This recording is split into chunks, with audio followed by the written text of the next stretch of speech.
Hey everyone, this is Jack G, and these are my hobbies. And this is my Grail of Grail knives, and so I'm going to apologize right now because I'm probably just going to ramble on and talk about this beautiful knife that I was fortunate enough to purchase, even during these difficult times. And I hope you're doing well. We had to take a bit of a pay cut, and so we're going to do some downsizing.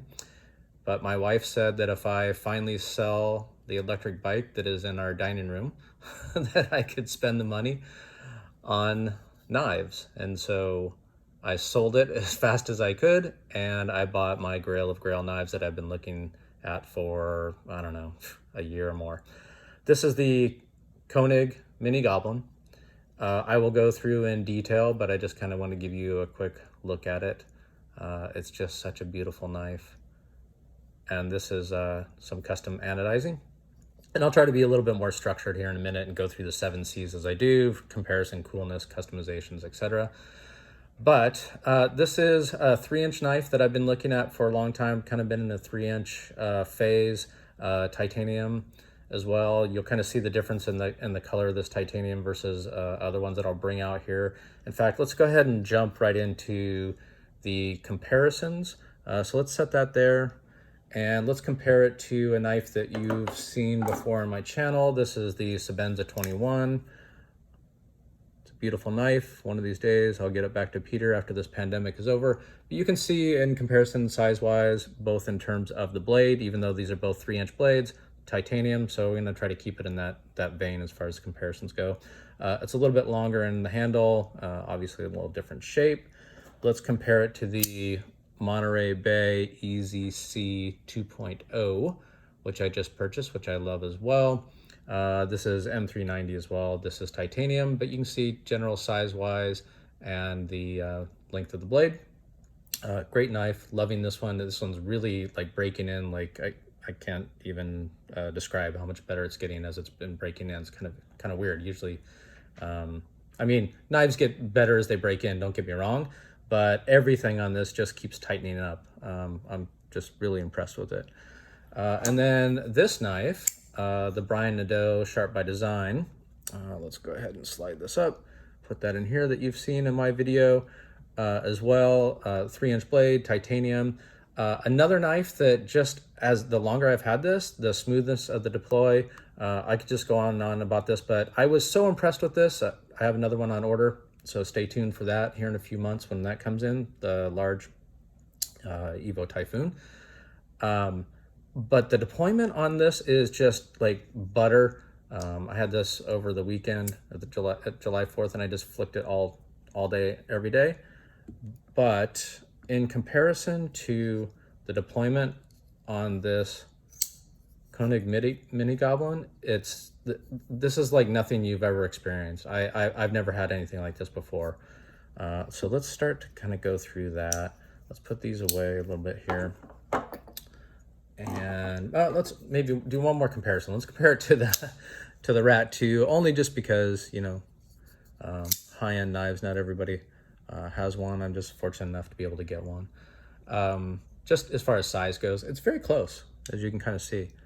Both in terms of the blade and everything else. So if you have a Rat 2 or have access to one, you can kind of generally compare. It's about that size.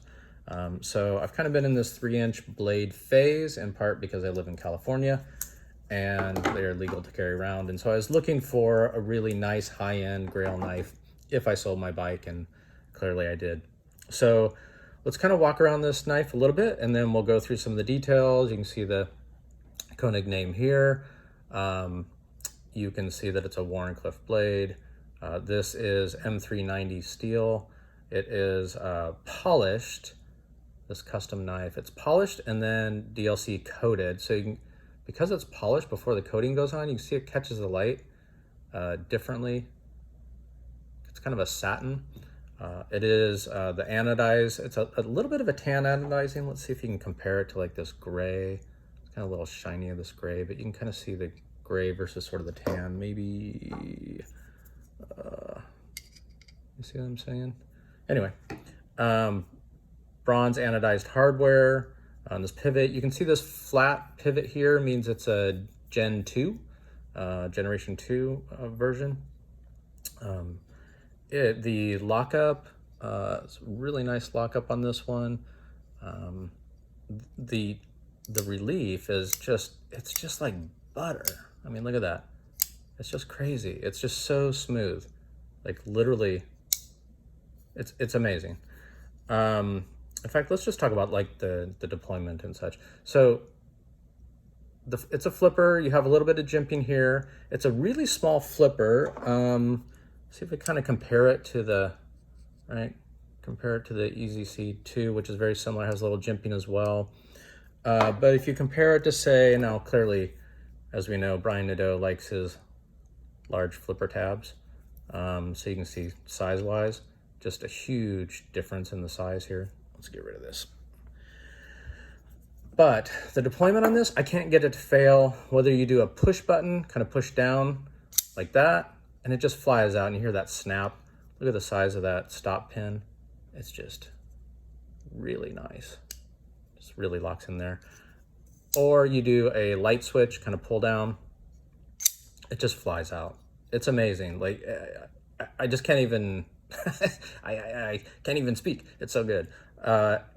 It's like nothing else I've ever experienced. I don't even know what to say. This is truly my Grail knife here. There's some nice chamfering in here, so your finger just kind of slides right in there. I've been flicking this thing, I don't know how many times. I haven't felt anything on my finger at all. It's just a joy, especially when you're trapped inside with this pandemic, to just flick this thing all day long. The backspacer is bronze, titanium, anodized here as well. Just the aesthetics of this are just gorgeous. The clip, the pocket clip, has some of these facets. Hopefully you can kind of see that here. That gives it just this really nice look and dimension. I typically like a deep pocket carry, so this one is not. We'll see it in the pocket here in a second, but it doesn't really bother me because it's quite thin up here, and it's just such a beautiful knife. You don't really care, and it's legal anyway, so yeah, it doesn't bother me that much. The tension on the clip is amazing. I've been wearing it on my in my shorts, and it hasn't, you know, I've been laying down and stuff, hadn't been sitting down, it hasn't slipped out once.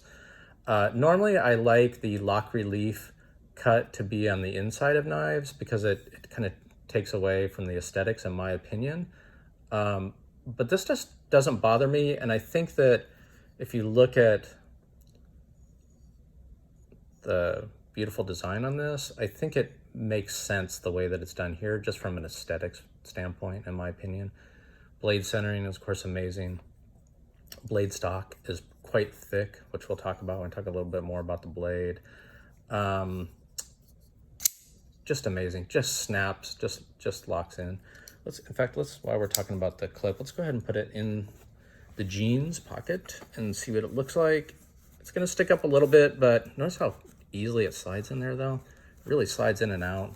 It's not a pocket shredder at all. Kind of goes well with the brass, huh? Sticks up a little bit, so, you know, if that bothers you, maybe. But it's just a gorgeous knife, and with the tan and with my tan shorts, it just really blends in, so I really enjoy that in particular, and it just comes right out quite readily. So from a comparison, so let's go through the C's real quick. So the C for comparison. So I compared this to other knives in my collection, and obviously, you know, it's a high-end knife. It's just a gorgeous knife. So comparing it to the other knives in my collection, it's going to stand out. So that was an easy C for me.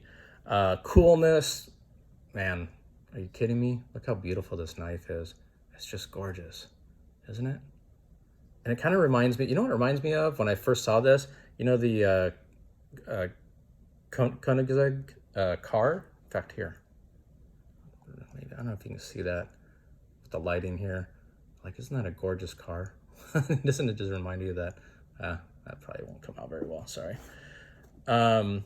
So the designer is Edison Barajas, and you can see his logo here, which is super cool, from Shark Nivco is his logo. Look at that shark. It's just so cool. I love that. And there's the Koenig name, just a simple name. Super cool guy that runs the company, young man actually. Pretty cool. So cool, obviously. Customization. This is a yes, because this is a Koenig custom.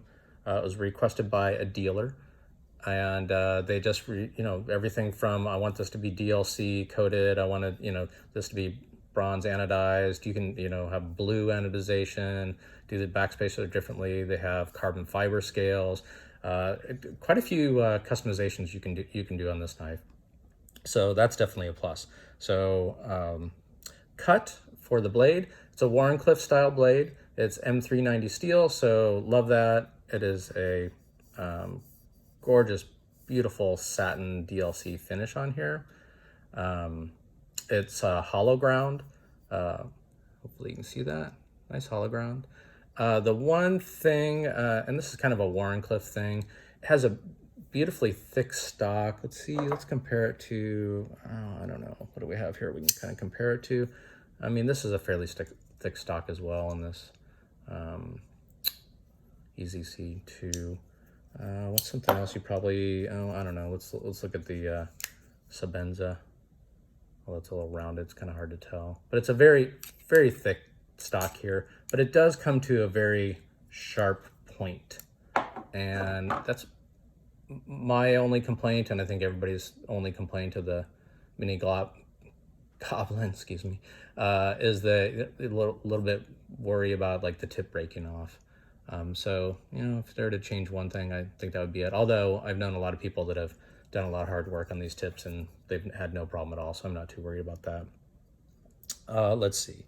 So what else on the cut? It's a 3-inch blade. I like the fact that it's very thick. For a 3-inch blade, I feel really secure carrying this around.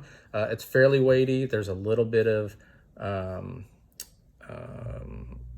it's not like super solid titanium inside. There's a little bit of cutouts in there to reduce the weight, but it has heft to it for sure. Here's my medium-sized glove hands. It fits just beautifully with this jimping up here in the blade. Not too aggressive on the jimping, but good. Your thumb bites in there. Good for doing cuts, obviously with the Warrencliff style blade. But it just fits so well in hand. For me, I have no hot spots at all from the clip. Have a little bit of room left on the back of this. I like that it kind of comes down here a little bit. Maybe like the Arius has a little bit more rounding here. It might fit your hand a little bit better for that. But I think the way that it's designed, I just absolutely love, because the blade literally just, I mean, what a gorgeous design, right? It just goes straight through down into the handles. And so when you're holding it like this, you don't feel like a blade, kind of up here on your hand. It just feels good everywhere in your hand, like this, just everywhere. And it just deploys like butter. It's literally like butter. Amazing, amazing. So, okay, so carrying EDC, we already showed it in the pocket. So to EDC this knife, this is a pretty high-end knife. Am I going to, use it to cut open bags of chips and boxes and stuff? Probably not. I have been carrying 2 knives, as it turns out, which you probably saw in my other video. This is the Mini Bug Out carbon fiber, and so I kind of carry this because it's light and small, and I use this to cut bags open and things like that, but I carry this, and I'd pull this out in a second if I needed it. So, you can have a complement knife if you want and not scratch up your high-end knife. Something to think about. What else? The deployment of this, we talked about. Cost, I mean, look, these are expensive. This is, a Grail knife, but the way I looked at it, and because I was able to sell my bike and purchase this because my wife, allowed me to do that, the cost, given the quality of construction, I mean, it's hard to explain and to see how tight everything is here on these tolerances and how well built this is. But take a look at the disassembly videos that somebody did on this. They took all the screws out, pivot, everything. They just put one side of the pivot in, no screws, and the deployment was the exact same when they put it back together with just one side of the pivot without even putting in any screws. And look, I have been doing a lot of replacing the scales and screws and stuff on Benchmates, and you literally have to like tweak each screw just to get it to the blade to line up and for the action to be smooth. The fact that this one has such good tolerances that you don't even need to tighten down these screws or put them in, and it still works just as well, is a testament to the quality of how this is built. So for me, cost and quality, two, reasonably priced, reasonably expensive knives for the cost of this that will last you a lifetime, I think is worth it. The customer service is really good. I've already talked to them about getting this sharpened at the factory because there's a small little inclusion on it from the place that I bought it. So no big deal. They said send it back, no problem at all. And they'll resharpen it and send it back here. But you can't, in fact, you can't even see it on here. You really have to get like a jeweler's loupe to really see the inclusion, but I want it to be perfect, so there's that. So really good customer service, feels great in hand. I mean, just amazing in hand. So from a cost perspective, is it worth 2 quality knives? I think so, for sure. And this thing is just, I mean, it's gorgeous, whether it's in the plain Jane gray or not. So the conclusions, would I purchase this or pass on it? Clearly, when I saw this, it was love at first sight. I mean, it's just so beautiful. I had to have it. I just had to have it. And so, yes, this is a knife for life. And those are my conclusions. I will be doing a giveaway pretty soon, coming up soon in another video. I purchased the Mini Freak with the cheaper scales, and I have some new AWT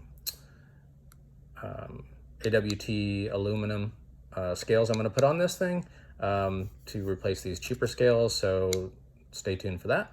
And the giveaway, and I have some other knives coming that I ordered because I sold my bike that will be coming soon as well over the next week or two, so hopefully I'll get out a couple more videos on that. And thank you so much, and please subscribe, tell your friends, like, you know the drill. And here you go, one last look. And the deploy, man, just snap. It's just unbelievable. Stay well, everybody. Thank you.